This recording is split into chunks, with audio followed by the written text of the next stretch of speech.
আমার প্রিয় শিক্ষার্থীরা, আজকে আমরা রিডিউস অ্যাডভার্বিয়াল ক্লোজ সম্পর্কে অবগত হব।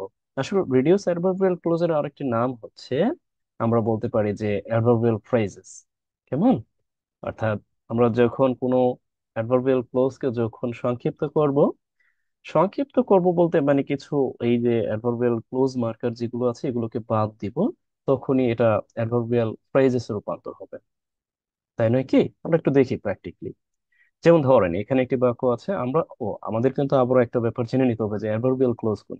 যেমন ধরেন এখানে যতগুলো বাক্য আছে সবই অ্যাডভার্বিয়াল ক্লোজ। যেমন এভরিওয়ান লেফট আর্লি, অর্থাৎ সবাই তাড়াতাড়ি চলে গেল কারণ mark and Helen had an argument, অর্থাৎ মার্ক এবং হেলেন তর্কে জড়িয়ে পড়েছিল বা তর্কের কারণ। ঠিক আছে, তর্কের কারণ হেলেনের মধ্যে একটু তর্ক হয়েছিল বা তর্কে জড়িয়ে পড়েছিল। বা এখানে একটি বাক্য আছে যে because they were so tired, কারণ যেহেতু তারা, এখানে যেহেতু অর্থ দিয়েছে, যেহেতু তারা ক্লান্ত ছিল তাই তারা মূলত কি মানে বলতে পারে যে কি তারা গিয়েছিল বা কি এটা ঘুমাতে গিয়েছিল।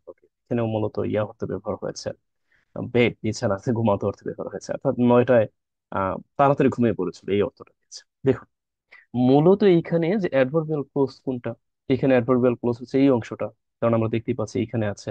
আবার এইখানে অ্যাডভার্বিয়াল ক্লোজ কিন্তু আবার শেষ এই দিক, এই অংশটা। তার মানে এইগুলোকে আমাদের কি করতে হবে? সংক্ষিপ্ত করতে হবে। সংক্ষিপ্ত কিভাবে করতে পারি? আমরা জাস্ট অ্যাডভার্বিয়াল ফ্রেজ তৈরি করে দেবো। কেমন? যেমন এইখানে আমরা কি করতে পারি, যেহেতু এই অংশটা হচ্ছে অ্যাডভার্বিয়াল ক্লোজ, এটাকে আমরা সংক্ষিপ্ত করে দিতে পারি। এই জন্য আমাদের কি করতে হবে? এটাকে বাদ দিতে হবে আর কি। আমরা কয়েকভাবেই পারি, তারপরও আমরা জাস্ট এভাবে একটু লিখছি। যেমন আমি বললাম যে জাস্ট এখানে লিখে দিলাম যে বিং, জাস্ট যেটাকে বলা হচ্ছে সিম্পল করা আর কি। বিং অর্থাৎ ক্লান্ত হওয়ায়। ঠিক আছে, মানে বিং সো টায়ার্ড, মানে অনেক বেশি ক্লান্ত হওয়ায় তারা চলে গেল। তার মানে কি? দেখুন তো, হয়ে গেল। এটা হচ্ছে মানে অ্যাডভার্বিয়াল, অর্থাৎ যেটাকে আমরা রিডিউস অ্যাডভার্বিয়াল ক্লোজ বলতে পারি। কেমন? এই ব্যাপারে আমরা অবশ্য অবগত, তারপরেও আমি জাস্ট একটু আপনাদেরকে আবার একটু রিফ্রেশ করাচ্ছি। যেমন বাক্যটা আমি আবার একটু লিখি এখানে, জাস্ট একটু দেখুন। আমরা এইভাবে আরো বেশ কিছু উদাহরণ দেখব। অর্থাৎ আমরা জাস্ট এখানে যদি বিং দিয়ে দিচ্ছি, হয়ে যাচ্ছে। এখন শুধু বিং না, আপনি আপনার প্রয়োজন যেগুলো করতে পারেন। যেমন ধরেন আমি এইখানে যদি এই বাক্যটি একটু দেখি যে এই বাক্যটি আমরা কিভাবে সংক্ষিপ্ত করতে পারি বা আমরা কিভাবে লিখতে পারি। ঠিক আছে, যেমন ধরেন তারা চলে গেল, এখানে কিন্তু আমি হাত দিব না, কারণ আমাকে হাত দিতে হবে এই যে যে অংশটুকু আছে অ্যাডভার্বিয়াল ক্লোজ, এই অংশকে হাত দিব। এখন এখানে আমরা কি করব?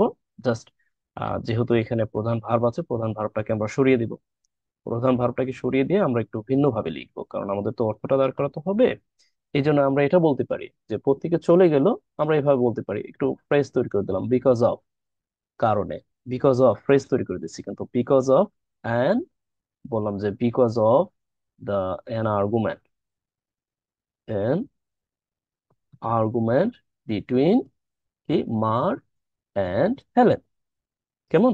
দেখুন, অর্থাৎ এই যে মার্ক এবং হেলেনের মধ্যে আহ ইয়ের কারণে, মানে এই যে যে তর্ক বিতর্কের কারণে কি হলো? তারপর থেকে চলে গেল। দেখুন তো, খুব বেশি পরিবর্তন হয়েছে। জাস্ট আমি কি করেছি এখানে, এই অ্যাডভার্বিয়াল ফ্রেজ তৈরি করে দিয়েছি। ঠিক একই রকম ভাবে এখানে যত আছে আপনি কিন্তু চাইলে অ্যাডভার্বিয়াল ফ্রেজ তৈরি করে দিতে পারেন। পারেন কেন? মানে যতগুলো আছে, যেমন দেখেন এটাকে যদি আপনি করতে চান, এটা আপনার জন্য কাজ। আপনি এটাকে কিভাবে অ্যাডভার্বিয়াল ফ্রেজ তৈরি করতে পারেন, অর্থাৎ রিডিউস অ্যাডভার্বিয়াল ক্লোজ তৈরি করতে পারেন। ঠিক আছে, এই যে I was not able to go to hospital, অর্থাৎ হসপিটালে যাওয়ার মতো আমার সামর্থ্য ছিল না, because it was raining heavily. এখন এটাকে আপনি কিভাবে সংক্ষিপ্ত করতে পারেন? অর্থাৎ প্রবল বৃষ্টি হচ্ছিল বলেই হাসপাতালে যেতে পারি। তাহলে এটা কিভাবে আপনি সংক্ষিপ্ত করতে পারেন? এটা আপনার জন্য কাজ। কেমন? আশা করছি সবাই করে দিবে। ওকে, এখন এইগুলোকে কেন আমরা সংক্ষিপ্ত করার প্রয়োজন হয়? দেখুন, গ্রামার হিসাবে আমরা অনেক সময় লেখালেখি অত সংক্ষিপ্তে যদি একটু লিখতে পারি, আবার অনেকে আরো বড় কিভাবে লেখা যায় অনেক ভাবে অনেকে চেষ্টা করি। ওকে, উদাহরণস্বরূপ এইখানে যদি দেখি, দেখুন আহ যখন বিমান ছাড়লো আমরা ভয় পেয়েছিলাম। এখন অর্থাৎ বা যখন বিমান ছেড়েছিল আমরা অনেকটা কি আতঙ্কগ্রস্ত হয়েছিলাম। এখন এটাকে কিন্তু আপনি সংক্ষিপ্ত করতে পারেন। অর্থাৎ আপনি বলতে পারেন কি যে বিমান উড্ডয়নের কারণে আমরা ভয় পেয়েছিলাম, বা বিমান উড্ডয়নের সময় আমরা ভয় পেয়েছিলাম, মানে আপনি ইয়া করে দিলেন, জাস্ট অ্যাডভার্বিয়াল ফ্রেজ যুক্ত করে দিলেন।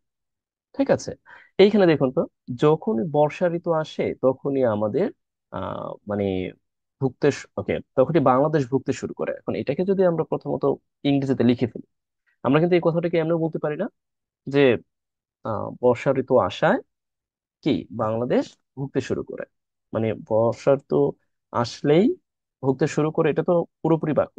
আমরা যখন এটা বলতে পারি বর্ষা ঋতু আসার কারণেই বাংলাদেশ ভুগতে শুরু করে, বলতে পারি না? প্রথমত আমরা জাস্ট এমনি একটু লিখি, অর্থাৎ আমরা যখনই বলতে আমরা বলতে পারি ওয়েন এভার। ওয়েন এভার, অথবা আপনি অ্যাজও দিতে পারেন, অ্যাজও ব্যবহার করা যায়, বাট আমরা এটা ব্যবহার করছি জাস্ট একটু ইজিলি, এখানে একটু ইয়া মনে হচ্ছে অনিবার। অর্থাৎ ওয়েন এভার আমরা বলতে পারি যে বর্ষা, আমরা বলতে পারি যে রেইনি সিজন, মনসুন। ওকে, রেইনি সিজন আমরা বলতে পারি খাম, আসে। তারপর আমরা বলতে পারি কি যে বাংলাদেশ ভুগতে শুরু করে, বাংলাদেশ ভুগতে শুরু করে, that means start to suffering বডিবার, আমরা জাস্ট সাফারিং দিলেও হবে, নো প্রবলেম। তারপর আমরা দিচ্ছি স্টার্ট টু সাফার। ওকে, দুটাই হয়, আপনি ইনফিনিটিভ দিতে পারেন, জেরান্ড দিতে পারবেন, বিশেষ করে স্টার্টের পরে, ঠিক আছে? সাফার অথবা আপনি সাফারিং দিতে পারবেন, নো প্রবলেম। সাফারিং ফ্রম কি, এই যে এটি থেকে, অর্থাৎ এই বর্ষা ঋতু থেকে ভুগতে শুরু করে। এখন এইখানে কোন বাক্যটি মূলত অ্যাডভার্বিয়াল ক্লোজ, এটা জাস্ট একটু লক্ষ্য করবেন। Definitely we can call this part as adverbial clause, so you can reduce it. তার মানে এটাকে আপনি সংক্ষিপ্ত করে দেন। কি করবেন?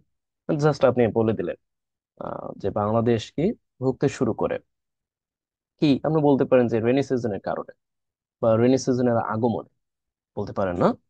অর্থাৎ আপনি জাস্ট বলতেই পারেন, আপনি ট্রু বলতে পারেন, due to the advance, হ্যাঁ, আগমন, advent of rainy season, rainy season. তারপর আপনি বললেন যে Bangladesh starts to suffer or suffering. দেখুন আমি দুটো দিয়েছি কারণ ইনফিনিটিভ বা জেরান্ড আপনি দুটোই ব্যবহার করতে পারবেন, ঠিক আছে? Complete। অর্থাৎ এই যে যে আগমনে, রেইনি সিজনের আগমনে বাংলাদেশ কি করে ভুগতে শুরু করে, কি এখন পারবেন না কিভাবে সংক্ষিপ্ত করা যায়?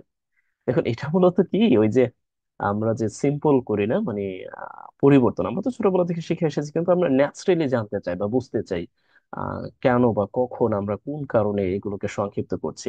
আমরা তো এজ গ্রামার হিসেবে শিখেছি, কিন্তু আমরা তো সংক্ষিপ্ত করাটা তো আমাদের শিখতে হবে, তাই নয় কি? যেমন দেখুন, যেহেতু এটি ঠান্ডা, মানে যেহেতু অনেক ঠান্ডা বা আমাদের ভেতরে থাকা উচিত। এখন এই যে যে ছোট্ট বাক্যটি, এই বাক্যটির মধ্যে মূলত কোন অংশটা এখানে, দেখুন ছোট্ট বাক্য কিন্তু কোন অংশটা এখানে মূলত অ্যাডভার্বিয়াল ক্লোজ, এটা তো আপনাকে বুঝতে হবে। এই অংশটা অ্যাডভার্বিয়াল ক্লোজ, তাই নয় কি? এখন এই অংশটাকে আপনি কি করবেন? সংক্ষিপ্ত করবেন। তাহলে কি করতে পারেন? এই জন্য আপনি কি করতে পারেন? অনেক ভাবে করতে পারেন সংক্ষিপ্ত।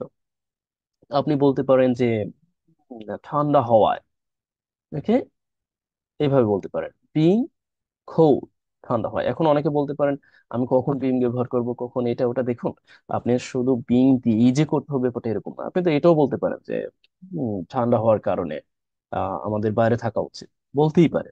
মানে এগুলো একটা লিমিটেশন মধ্যে থাকাটা জরুরি, মানে ঠান্ডা হওয়ায় বিং খাও। এরপর আপনি বললেন, এটা কিন্তু কোনো পরিবর্তন হবে না, এটা কিন্তু যেভাবে আছে সেভাবে থাকবে। And we should stay, stay in, অর্থাৎ আমাদের ভিতরে থাকা উচিত। কেমন, বুঝতে পারলেন কি? আমি জানি না কতটুকু বোঝাতে পেরেছে, তারপরও জাস্ট আপনাদের সাথে পরিচয় করিয়ে দেওয়া। অনেকে কমেন্ট অবগত করেন এই জন্য।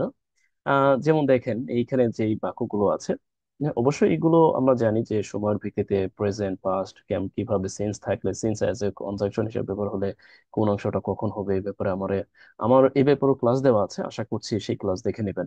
তারপরে যদি আপনাদের চাওয়া থাকে বা আপনারা কোন গ্রামার সম্পর্কে অবগত হতে চান, আমাকে ডেফিনেটলি অবগত করবেন যে হ্যাঁ আমি এই গ্রামার সম্পর্কে অবগত হতে চাই, তাই নাকি? যেমন দেখেন এইখানে আহ, দে আমরা যদি বলি যে দরজায় উত্তর দেওয়ার কেউ না থাকায় তারা পার্সেলটি সরবরাহ করতে পারেনি। এখন ব্যাপারটা একটু লক্ষ্য করুন, আমরা এখানে বলেছি, আমরা সাধারণত জানি, দেখুন না থাকায় তার মানে কি, আমরা এই বাক্যটাকে অনুভব বলতে পারি না? আমরা এটা বলতে পারি না যে মানে কেউ ছিল না বলে, এটা কিন্তু বলতে পারি। অর্থাৎ দরজায় কেউ ছিল না বলে তারা পার্সেলটি সরবরাহ করতে পারেনি, পারি না এটা? এটা বলতে পারি। আবার এটাও বলতে পারি যে তারা পার্সেলটি সরবরাহ করতে পারেনি কারণ দরজায় কেউ ছিল না। দেখুন তো, মানে একটা বাক্যকে আমরা তিন ভাবে বলতে পারতেছি। তাহলে আমাদের ইংরেজিতে বলার সময় সমস্যাটা কি? ইংরেজিতে আমরা কিন্তু তিন ভাবেই বলতে পারবো। দেন উই সি, এই বাক্যটি আমরা দেখতে পারি, লক্ষ্য করুন যে যেহেতু আমাদের রান্না করার সময় নেই, আসুন ডেলিভারি অর্ডার করি। মানে ডেলিভারি অর্ডার করি, দ্যাট মিনস হচ্ছে আমরা ফোন পান্ডায় থেকে, ফুড পান্ডায় থেকে আমরা কিছু খাবার আনি আর কি। এখন এই বাক্যটি যখন আমরা লিখতে যাব বা সংক্ষিপ্ত করব আর কি, যদি আরো সংক্ষিপ্ত করতে চাই, দেখুন আমাদের এই বাক্যটি হচ্ছে, আমরা দেখতে পাচ্ছি যে we can say this is a verbal close. So এটাকে আমরা সংক্ষিপ্ত করতে পারি। কিভাবে করতে পারি? অর্থাৎ যেহেতু আমাদের এটা নাই, এখন আমরা কি এটা কিন্তু হুবহু যেভাবে আছে এভাবে থাকবে, কারণ আমরা কি করতে পারি দেখুন তো, জাস্ট আমরা একটু সংক্ষিপ্ত করে দিচ্ছি। মানে আপনি অনেকভাবে সংক্ষিপ্ত করতে পারবেন, আমি জাস্ট এখানে দেখাচ্ছি। যেমন আমরা এটা বলতে পারি যে টাইম না থাকায়, বলতে পারি না? আমি যেহেতু অংশটা কেটে দিয়ে আমি এখানে বললাম যে নট হ্যাভিং টাইম, এইভাবে বলতে পারি। আমরা এইভাবে বলতে পারি যে নট হ্যাভিং কি, নট হ্যাভিং টাইম, অর্থাৎ সময় না থাকায়। ঠিক আছে? অর্থাৎ সময় না থাকায় আমরা কি করতে পারি যে চলো আমরা খাবার অর্ডার করি। কেমন? ওকে। তারপরে এই যে আছে, তারপরে এই যে আছে, এই বাক্যটি আপনি লিখে, তারপরে এই বাক্যটি আপনি লেখার পর এরপরে আপনি রূপান্তর করে দিতে পারেন, অর্থাৎ রিডিউস অ্যাডভার্বিয়াল ক্লোজ হিসেবে দিতে পারেন। কেমন? আর যদি কেউ অ্যাডভার্বিয়াল ক্লোজ সম্পর্কে বিস্তারিত জানতে চান, তাহলে ডেফিনেটলি আপনি দিতে পারেন। এটা আপনার জন্য কাজ, এটা আপনি করে দিবেন। কেমন? আর যদি বিস্তারিত জানতে চান, আশা করি আমার পূর্ববর্তী ভিডিও আছে, সেগুলো দেখে নেবেন। ওকে। আশা করছি যে আপনার জন্য রাখা কাজ আপনি করবেন। আমি আপনাকে বেশি কাজ দিইনি, মাত্র 3টি কাজ দিয়েছি। দুইটা বা তিনটা কাজ করবেন, তারপরে যদি আপনার কিছু জানার থাকে অবশ্যই আমাকে অবগত করবেন। আজ এই পর্যন্তই। ভালো থাকুন। Best wishes for you.